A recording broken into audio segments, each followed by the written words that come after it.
বেলালকে বলে তুই আমারে প্রতিশোধ ল। বেলাল বলে হারিস ভাই, মোমেন কোনদিন প্রতিশোধ লয় না, আমি আপনারে মাফ করে দিয়েছি। আপনি জানেননি যখন আপনারা আমারে মারতে মারতে মারতে বেহুশ করছিলেন, তখন আমার মা বাবা আসছিল রাত্রে আমারে লয়ে যাইব। আমার বডির কাছে আইসা আমার মা বলছিল, তোমরা কি মানুষ নেই জানোয়ার?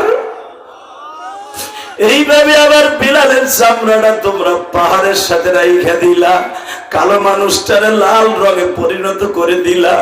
আমার ছেলেরে আমার কাছে দাও, আমি লইয়া ইথিওপিয়া চলিয়া যাই। ও আমার মাওলার কাজীপুরের কলিজার টুকরা বাইরা, আজকে 21শে নভেম্বর তুমি আমার মাওলারে বুঝাইয়া কইবা, আমি তো দাদার ঘরে শুনছি মুসলমান, বাবার ঘরে শুনছি মুসলমান, মুসলমান যে কত কষ্টে বাবা আসছে তুমি আর আমি জানি না গো। এই কোরআন কত কষ্টে মাওনা পর্যন্ত আসছে জানি না। বাজান রে, কিয়ামতের মাঠে আমার নবী আল্লাহর সামনে দাঁড়ায় বলবে, আল্লাহ আমার একটা কথা তুমি শোনো, আমার সিগনেচার ছাড়া আমার একটা উম্মত যেন জাহান্নামে না যায় গো।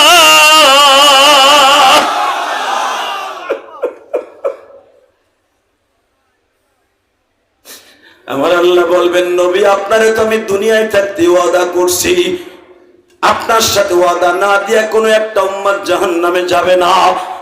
আল্লাহ আল্লাহ, তাহলে একটা কাজ করো, তুমি একটা কাজ করো। কি কাজ করব? তুমি একটা ওয়াজের আয়োজন করো। লিল্লাহি তাকবীর। ওই দেখো আশিকে রাসূলগুলো কেমন চিল্লায় আর কান্দে। ভালো করে বুঝবা, ওই নবীর কলিজে আঘাত করে আজ পর্যন্ত কেউ টিকে থাকতে পারে নাই, থাকতে পারবে না, পারবে না, পারবে না, পারবে না। যুবক এখন চিল্লাবি আর কানবি। কিয়ামতের মাঠে একজন আল্লাহর পাগল এরকম ওয়াজের মাঠে প্রায় 50 কোটি মানুষ ওই ওয়াজে আল্লাহর সামনে দাঁড়ায় থাকবে। লিল্লাহি তাকবীর। কেউ বলেন 50 বিলিয়ন মানুষ, সব উম্মতে মুহাম্মাদি, অন্য কোন নবীর উম্মত না। আল্লাহ একটা ওয়াজের আয়োজন করবে, এরকম এরকম চেয়ারে থাকবে সভাপতি আমার আল্লাহ বসা, এরকম বাম পাশের চেয়ারটা থাকবে আমার নবীজি, তার আল্লাহর ডাইন পাশের চেয়ারে থাকবে আদম নবী, নবীর বাম পাশের চেয়ারে থাকবে ইব্রাহিম নবী, এর পাশে থাকবে ইসমাইল নবী, ওই পাশে থাকবে ইসহাক নবী, তারপরে থাকবে ইদ্রিস নবী, তারপরে থাকবে দাউদ নবী, তারপরে সুলাইমান নবী, এরপরে মুসা নবী, এরপরে ঈসা নবী। দুনিয়ার সব নবীগুলা আমার আল্লাহর ডাইনে বামে থাকবে। জোরে জোরে জোরে জোরে জোরে। 1,24,000 পয়গম্বর শোনেন নাই? 25,000 হইল না, 24,000 কেন? আল্লাহ মিডিলে থাকবে, কারণ 12 বোঝেন না আমার কথা? আল্লাহ এইভাবেই নবীদেরকে বসাবে, আল্লাহ মাঝখানে থাকবে আমার এই ভাইজানের মতো। এখন কানবা, হঠাৎ করে আমার আল্লাহ এক এক নবীর ওয়াজ করতে কই ওয়াজ করেন। এই যে আমার আগে ব্যস্তবরী ভাই ওয়াজ করছে কোকিল কণ্ঠের সুরে, লক্ষ লক্ষ টাকা আপনারা তার কথা দিচ্ছেন। আরে ভাই, মানুষের পকেটে টাকা বাইর করা কম যোগ্যতা হলে সে পারে না। কথা বল না কেন? বহুত যোগ্যতা লাগে। এত সময় চিল্লাইয়া বেড়া টাকা টুকা কালেকশন করলো, কণ্ঠের ভিতর কত জাদু। এই মুসলমানের পোলা, ভালো করে বুঝবেন, এক এক নবী এক এক কণ্ঠ দিয়ে ওয়াজ করবে, শোনার মতো কণ্ঠ, শুনবো আর ভালো লাগবে, শুনবে আর ভালো লাগবে। হঠাৎ করে আমার আল্লাহর ঘোষণা আসবে। আজকে যার কণ্ঠে যেই কোরআন তোমরা শুনতে চাও, যেই কোরআন সব নবীর দিয়ে আমি পড়াইছি, কিন্তু এই নবীদের কোরআন সব নবীর কোরআন ছিল না, সবাই দিয়ে আমি কোরআন মুখস্থ করাইছি। দাউদ নবীর ছিল জাবুর, মুসা নবীর ছিল তাওরাত, ঈসা নবীর ছিল ইনজিল, বিভিন্ন নবীর বিভিন্ন কিতাব ছিল। কোন নবীর পরে কোরআন ছিল না, অনলি একজন নবীর পরে ছিল। কিন্তু কোন তাওরাত, জাবুর, ইনজিল কোনটা চললো না, চললো কোরআন। তোমরা সবাই কোরআনকে মুখস্থ করেছো, কিন্তু কোরআন যার পরে নাযিল হয়েছে সে এখন তেলাওয়াত করবে। জোরে জোরে জোরে জোরে। বাজানদের মাত্র 5টা মিনিট আমার দিকে তাকাবেন আর এখন চিল্লাবেন আর কানবেন। কে বলছে আল্লাহ আপনার মাফ করবে না? আমি গ্যারান্টি দিয়ে গেলাম, এই কোরআনকে বুকে নিয়ে মনে করেন এখন আপনি আল্লাহর সামনে বসে আছেন। বাবা, নামাজ তো এরকমই পড়তে হবে। মনে করবা আল্লাহ তোমার সামনে বসা, যদি জীবনে এমন একটা দোয়ার অনুষ্ঠান অথবা নামাজ পড়তে পারো, খোদার কসম করে বললাম জান্নাত তোমার জন্য ওয়াজিব হয়ে যাবে। বাজানরে তুমি আমার দিকে তাকাও আর কান্দো, মনে করো রোজে মাহশারে আল্লাহর সামনে বসা। নবী আমার বসা গো, আমার নবীর নাম যখন আবার আল্লাহ উচ্চারণ করবে, আমার হাবিব এখন কোরআন তেলাওয়াত করবে, বাজান নবী যখন প্রিপারেশন নিয়ে নামবে, হঠাৎ করে দেখা যাবে আমার নবীর দাড়ির মধ্যে বাবা চোখের পানির বুকটার দানার মতো জলবল করতেছে। নবী আবার দেখতেছে যেই কোরআন কোন নবীর পরে নাজেল হয় না, একমাত্র আমার পরে নাজেল হইছে। আমার উম্মত গুলা হাজার হাজার কোটি কোটি হাফেজ আছে, আজকে হাফেজের মা বাবা হাফেজের লজিনওয়ালা, আজকে তারা কোরআনের কারণে কোরআনের বয়ান শোনার জন্য আল্লাহর সামনে বসছে। নবী খুশির আনন্দে বাবা তখন কানবে। হঠাৎ করে একজন পাগল নবীর ওয়াজের আগেই লাফ দিয়ে দাঁড়ায় যাবে। মা তাস্তাহি আনফুসুকুম ওয়া লাকুম ফিহা মা তাদউন।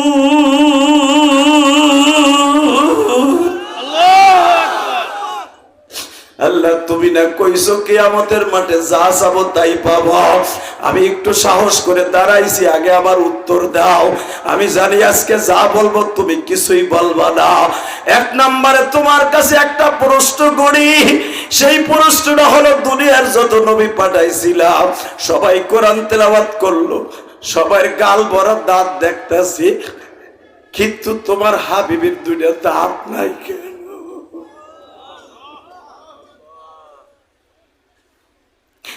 তোমার হাবিবের দাঁত কই গো মালিক?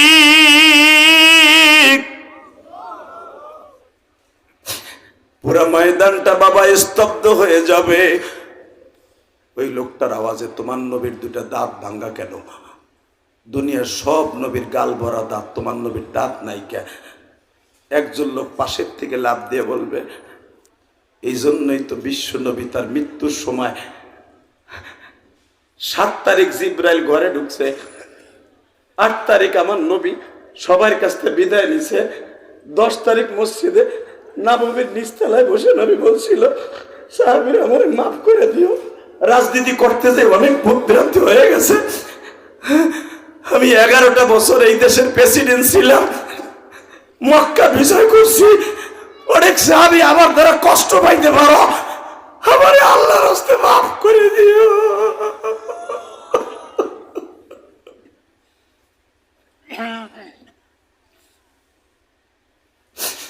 আমি আমার জীবনে কোনদিন ঘরে বসে নামাজ পড়ি নাই, আজকে আমি বার্ধক্যের কারণে ঘরে বসে নামাজ পড়তাছি, এই 5 দিন হয়ে গেল, তোমরা আমারে মাফ করে দিও।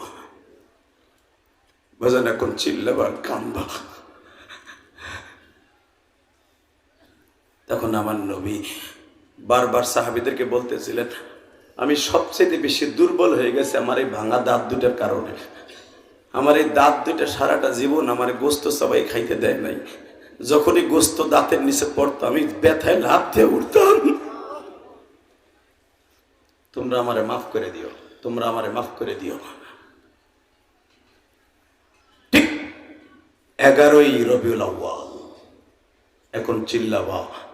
নবী আস্তে করে জামাটা খুললেন, আয়েশা পর্দাটা টানায় দাও, দিলাম। আলী বের হও, আর একটা জামা আমাকে দাও। মা আয়েশার একটা জামা পরায় দিলেন, জামাটা খুইলা আলীর হাতে দিচ্ছে। আলী মনে মনে ভাবছে, এটাই মনে হয় আমার কাফন হইব, আমার নবী আমার দিয়ে যাইতেছে। নবী আস্তে করে জামাটা দিয়ে বলে, আলী রে, আমার এই মৃত্যুর সময়ের জামাটা এই 7 দিন ধরে গায়ে দিয়ে রয়েছি, আমার এই শরীরের ঘাম মাখা জামাটা এখান থেকে প্রায় 2700 কিলোমিটার দূর এখানে লয়ে যাবি, নিয়ে যাইয়া কুরুন শহরে, কুরুন জেলায়, সৌদি আরব মদিনার বর্ডার, ওই বর্ডারে যেয়ে দেখবি এমনের একটা জেলা, ওর নাম কুরুন। এই কুরুন শহরে একটা পাগল বাস করে, জীবনে তার সাথে আমার দেখা হয় নাই, আমার আর দুনিয়ায় দেখা হইব না। এই পাঞ্জাবি আমার জুব্বাটা ওর কাছে পৌঁছায় দিবি। তবে তোদের কষ্ট করতে হবে না আলী। আমি জানি আমার ইন্তেকালের পরে ওয়াইস কুরুনি হজে আসবে, কারণ ওয়াইস কুরুনি হজে আসলে তোরা কষ্ট করে আমার এই জামাটা পৌঁছাই দিস।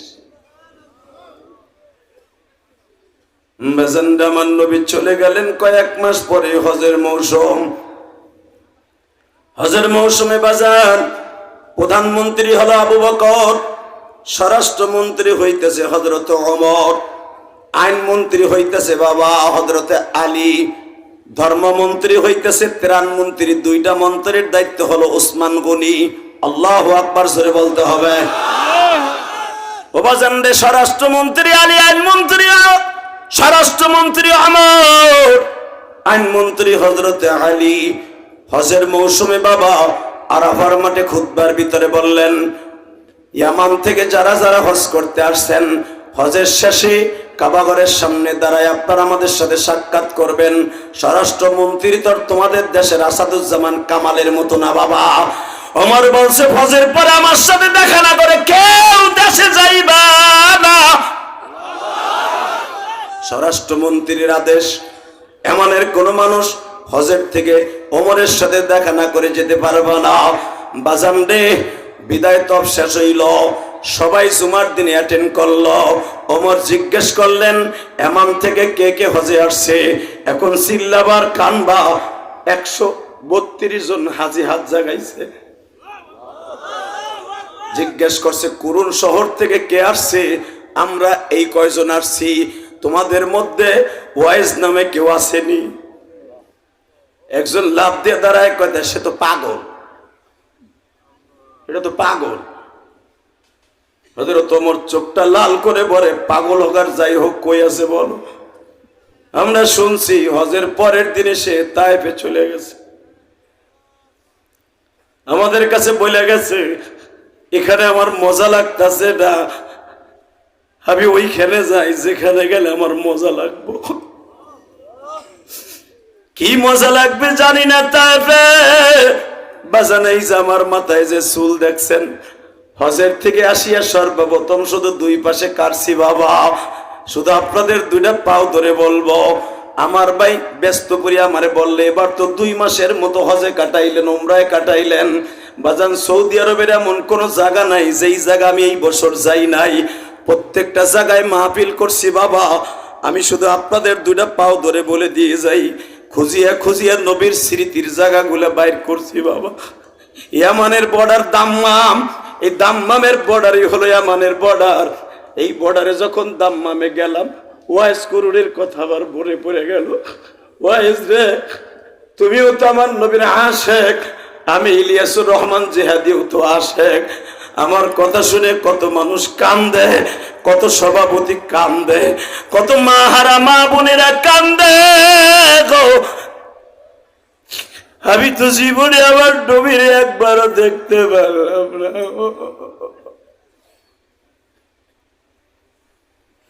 ওই জীবনে তো তোমার সাথে একবারও দেখা হয় নাই। বাজান, এখন একটা চিৎকার মারবা। হযরত আলী মনে মনে ভাবলেন, নবীর যে স্পোর্টে মারছিল বাবা, আপনারা যারা জানেন তায়েফে যারা গেছেন, তায়েফে যারা সত্যিকারে আশেকে রাসূল, ওরা সহ্য করতে পারে না বাবা। এই আব্বাসের মসজিদ, এখানে 3 রঙের আঙ্গুর বিক্রি হয় বাবা। লাল রঙের আঙ্গুর আছে, কালো রঙের আঙ্গুর আছে বাবা, সাদা রঙের আঙ্গুর আছে। এই 3 রঙের আঙ্গুর তায়েফে আব্বাসের বাগানের এখানে বিক্রি হয়। ও যুবক ভাইরা রে ভাই, যারা জীবনে উমরায় গেছো, হজে গেছো, তাদেরকে আমি দুইটা পাও ধরে বলছি, যদি বারবার উমরায় যাইতে চাও, চোখের পানি দিয়ে আমার মওলারে খুশি করে লও। যারা জীবনে যাইতে পারো নাই, তাদেরও 2 ফোঁটা পানি ফেলাই এখন নবীরে আল্লাহরে খুশি করবা। আমার নবীরে বেলা 8টার থেকে নিয়ে 4টা পর্যন্ত মারতে মারতে বাবা, এই শরীরের এমন কোনো জায়গা নাই পাথরের বৃষ্টি পড়ে নাই। পাথরের বৃষ্টির মতো বাবা নবীর শরীরটা চাইলার মতো চাইলা ফেলছে। আমার নবীর মহরে নবুয়তের মাঝখানে, তোমরা জানো, আমার আলেম ভাইরা জানেন, যারা সিরাতের কিতাব পড়ছেন, বুখারীতে আল্লামা আজিজুল হক বুখারীর শরহের মধ্যে লেখে, একটা ছেলে নবীর পিঠের মধ্যে বাবা লোহার কোটা দিয়া এমন জোরে একটা কোপ দিয়েছিল বাবা, এই আঘাত দিয়ে আমার নবী সারাটা জীবন ব্যথায় ব্যথিত হয়ে মৃত্যুবরণ করছে।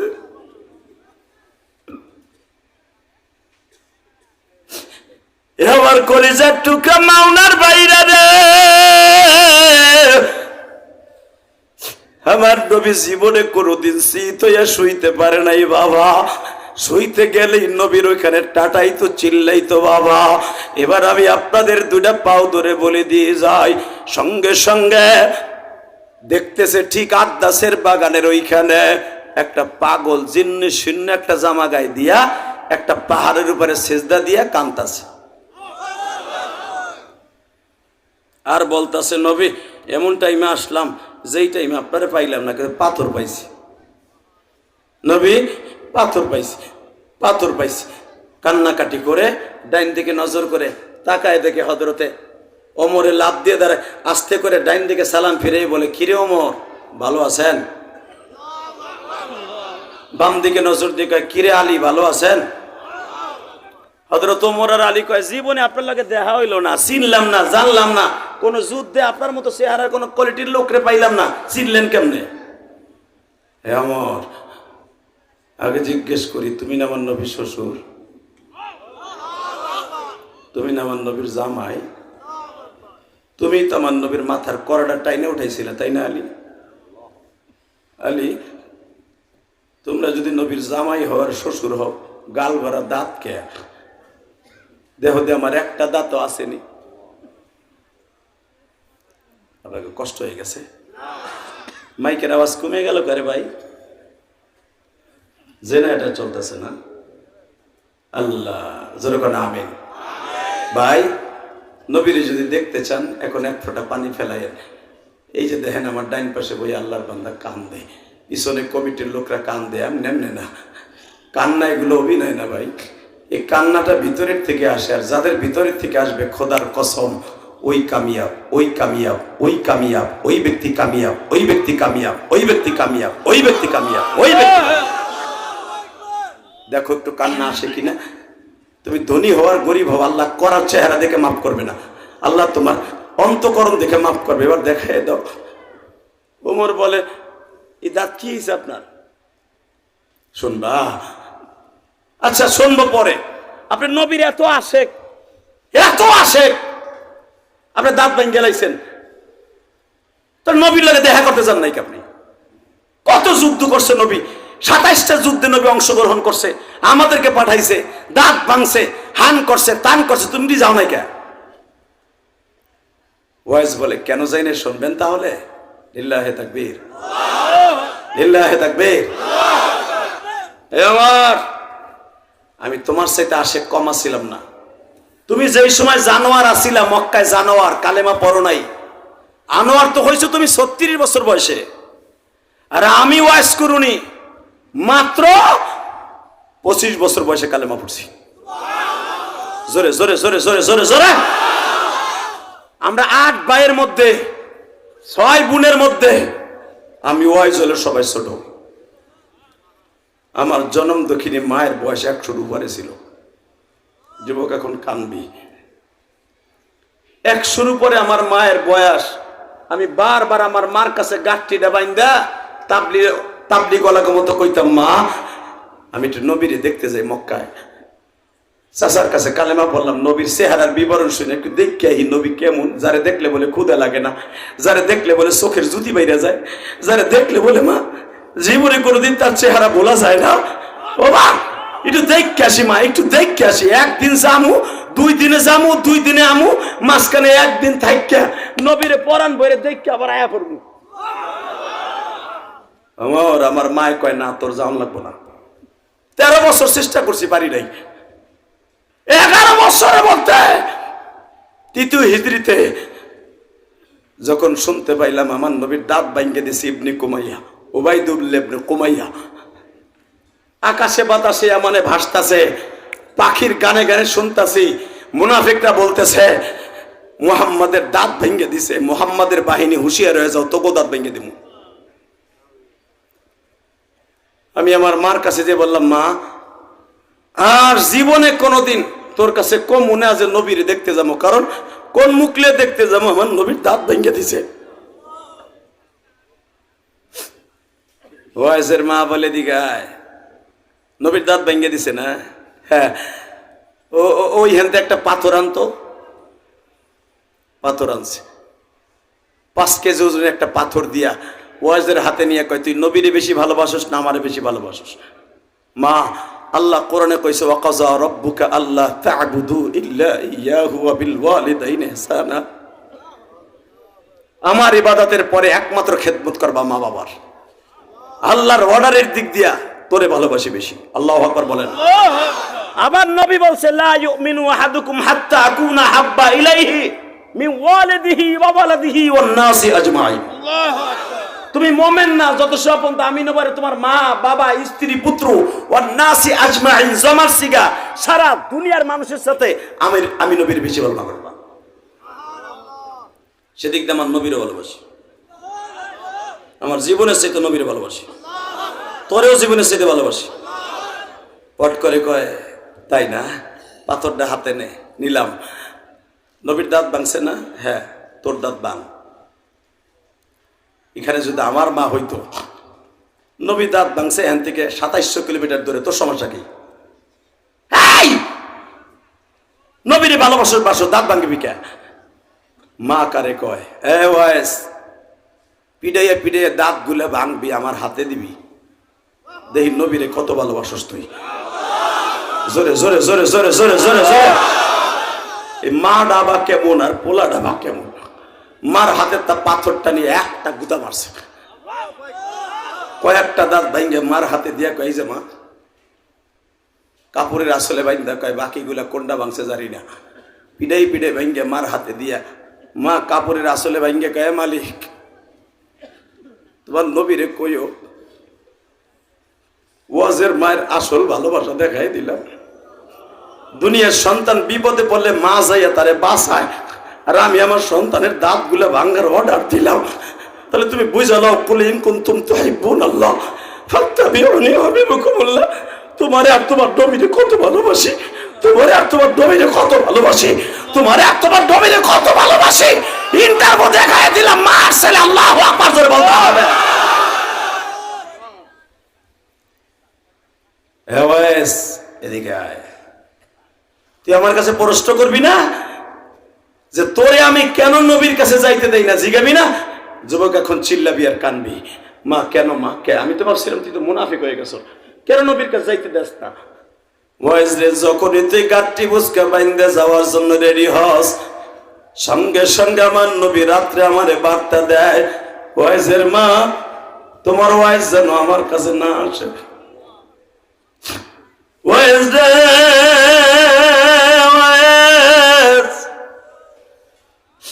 আমার নবী রাতের অন্ধকারে বলে, ওয়াইজের মা আমি নবী জীবনে কোনোদিন মায়ের খেদমত করতে পারি নাই।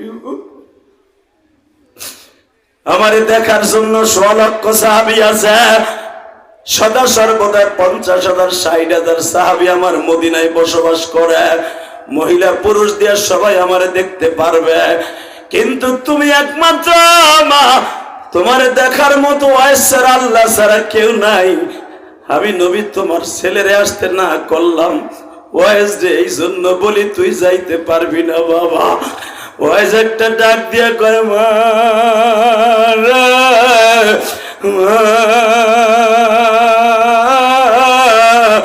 আমার নবীর সাথে তোমার এমন কালেকশন গো মা, এটা তুমি আগে বলো নাই কেন মা?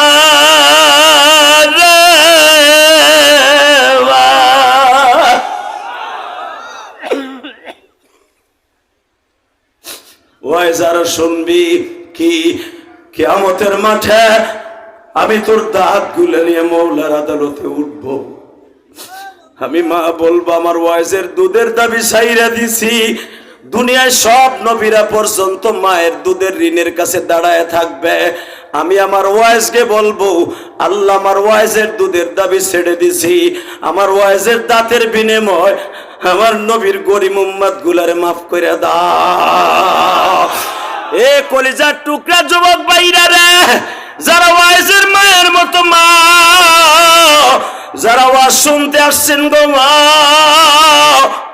আমি একটা মা হারা সন্তান গো মা।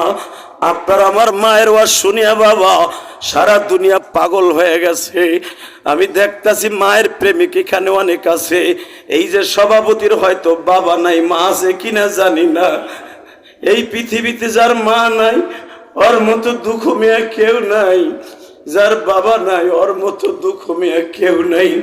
বাবা টাকার মালিক হওয়া সহজ, কিন্তু বাবার মালিক হওয়া খুব কঠিন। ইলিয়াসুর রহমান জিহাদির বুকটা ফাড়িয়া দেখরে যুবক 12 বছর বয়সী গোপালগঞ্জের জমিনে আমাদের মসজিদের সামনে মারে শোয়া রাখছি।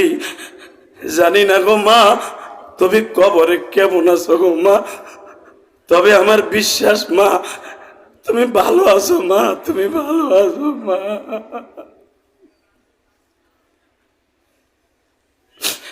ও তোরা কই পাবি মল্লারতন আমার মায়ের মতন নাই দরদি।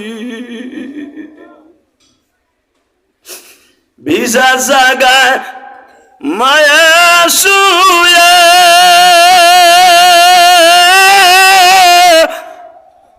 শুকনা জাগায় আমায় রাখে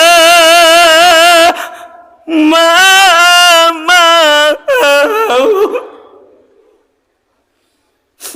ও সে কত কষ্ট করছেন মায়ে, আমায় লালন আর পালনে নাই দরদি। অন্ধকার কবরের মাঝে জানি নাকি আযাব হচ্ছে মা। আল্লাহ আমার ভাইদের মাকে মাফ করে দাও আল্লাহ। আমার মতো যারা বাসায় যে মা কয়ে ডাক দিতে পারবে না রে, এই যে সভাপতি আজকে এখানে বসে আছে, যা দেখবা কেউ বাড়ির জানালা খুলে বইয়া থাকে না, একমাত্র ছোট্ট একটা দরদি কাজের বুয়া মা বইয়া থাকে গো।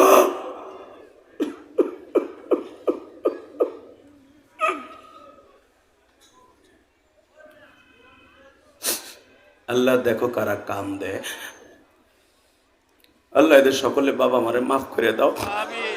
আমার আলেম ভাইরা কান্দে আমি জানি, আমার আলেম ভাইদের মতো মা ভক্ত বাংলাদেশে কেউ নাই। আমরা যখন মাদ্রাসায় পড়তাম, আমি ইলিয়াস রহমান জিহাদি যখন মাদ্রাসায় পড়ছি গওহারডাঙ্গা, যে বছর মিজান পড়ি, মিজানের বছর আমার বয়স 14 বছর। আল্লাহু আকবার বললেন না? 14 বছরে পোলা, ওই জামানায় কিচ্ছু বুঝতাম না বেটা। এখন তো 7 বছরে পোলা যা বসে, ওই জামানায় 14 বছরে পোলা বুঝতো না। আমার মা তো মারা গেছে 12 বছর বয়সে।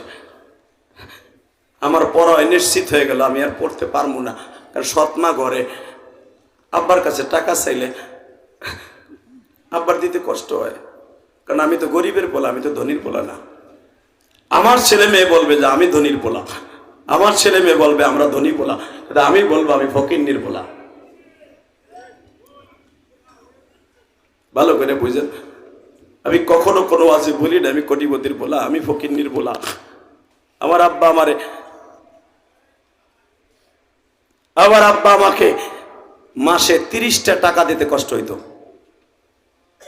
যুবক দাওরা পড়ছি 1999 সালে, 2000 সালে ইফতা পড়ছি, 2000 সালে পাগড়ি নিছি। 2000 সালে যখন ফেব্রুয়ারি মাসে পাগড়ি দেয়, হ্যাঁ আজ থেকে প্রায় এখন 26 বছর হয়ে যাবে। পাগড়ি যে বছর আমারে দেয়, সব ছাত্র ভাইদের বাবা মা আসছে ওই অনুষ্ঠান দেখার লাগে গহরডাঙ্গা, আমার পক্ষে কেউ হয় নাই। পাগড়িটা পেশাই আল্লাহ শামসুল্লাহ ফরিদপুরের কবরের কাছে চিল্লাইছিলাম আর কাঁদছিলাম। আবার ওস্তাদ শফিক ওস্তাদ হুজুর আজকে দুনিয়ায় নাই, নাজেম শাহ হুজুর গহরডাঙ্গা হুজুর আমার বলো আজকে এমন কান্দাছে কে? আমার ছাত্র ভাই বলে হুজুর আর মার কথা মনে পড়ে গেছে। সবার বাবা মা আইছে পাগড়ি প্রদান উপলক্ষে দেখতে, ওর তো মা নাই, ওর আব্বাও আসে নাই, ওর কেউ আহে নাই, এলে কান্দে। আমি সেই ইলিয়াস রহমান জেহাদি, আমার কথায় কান্দ, এটা এমনি এমনি না, এমনি এমনি ইলিয়াস রহমান জেহাদি হয় নাই। তার জীবনের অনেক ঘাত প্রতিঘাত শেষ করে তারপরে এই পর্যন্ত আসছে। শুধু এখন তুমি চিল্লাবার কানবা। গওহারডাঙ্গা যখন পড়তাম, গওহারডাঙ্গার পাশে একটা গ্রামের নাম আছে, শেখ হাসিনার বাড়ির পাশে, গিবাডাঙ্গা। এইখানে অনেক ছাত্র ভাই আমাদের সাথে পড়তো। আল্লামা শামসুল হক ফরিদপুরের বাড়ির পাশেই। এই বেড়া দেখতাম টিফিনকারী বইরা মা, এই যে তোমাকে এই মাদ্রাসায় দেখো টিফিনকারী বইরা মা বৃহস্পতিবার শুক্রবার বাচ্চাদের জন্য পিঠা বানাইলো, আনে না? আনে না? দেখতাম গওহারডাঙ্গা মাদ্রাসায় অনেকের মা পিঠা বানাইলো, এই তো গোশ দিয়া, এই ভিজানো পিঠা শীতকালে। আমি দূরে দাঁড়াই দাঁড়াই দেখতাম আর ভাবতাম আমার মা থাকতেও টানতো এইভাবে। বাজান রে জামা খাওয়াই দিয়া যাইতো, বাকি অংশ টেরাঙ্কে রাইখা দিত। যুবক আর মাত্র 2টা মিনিট আমার দিকে তাকায় থাকবা। যখনই টেরাঙ্কে রাইখা দিত আমার ওই ছাত্র ভাই মুস্তাফিজুর রহমান, এখন আল্লাহ ওরে অনেক বড় আলেম বানাইছে বাবা, ও টেরাঙ্কে রাইখা দিত। আসরের নামাজের পরে বাইর করতো খাওয়ানোর লাইগা। ও আমার আলেম ভাই